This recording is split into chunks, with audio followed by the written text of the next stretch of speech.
Hello పిల్లలు, ఎలా ఉన్నారు? నేను మీ చిట్టిని. ఈ రోజు కూడా నేను మీకోసం ఒక చిన్న కథను తెచ్చాను. ఈ కథ ఏంటో చూసేద్దాం రండి. ఇద్దరు స్నేహితులు మరియు ఎలుగుబంటి. ఒక గ్రామంలో రవి, సురేష్ అనే ఇద్దరు మంచి స్నేహితులు ఉండేవారు.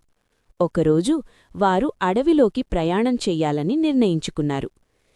ఏదైనా ప్రమాదం వచ్చినా మనం ఒకరినొకరం వదలకుండా సహాయం చేసుకుందాం అని ఇద్దరూ మాట ఇచ్చుకున్నారు.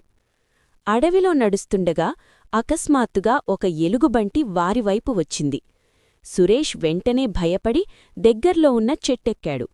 కాని రవికి చెట్టెక్కడం రాక నేలపై పడుకొని శ్వాస ఆపి చనిపోయినట్టు నటించాడు.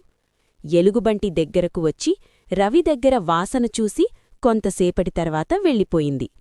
ఎలుగుబంటి వెళ్లిన తర్వాత సురేష్ చెట్టు దిగివచ్చి, ఎలుగుబంటి నీ చెవిలో ఏమన్నది అనడిగాడు.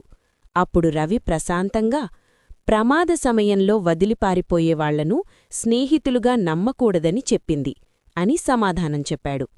సురేష్ తన తప్పు గ్రహించి సిగ్గుపడ్డాడు. నీతి: నిజమైన స్నేహితుడు ప్రమాద సమయంలో తోడుంటాడు.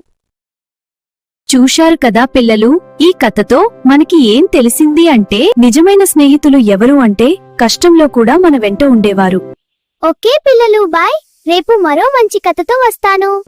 మీరు ఆ కథ చూడాలి అనుకుంటే తెలుగు కథలు కబుర్లు ఛానల్ను సబ్స్క్రైబ్ చేసుకోండి. బాయ్ బాయ్ పిల్లలు.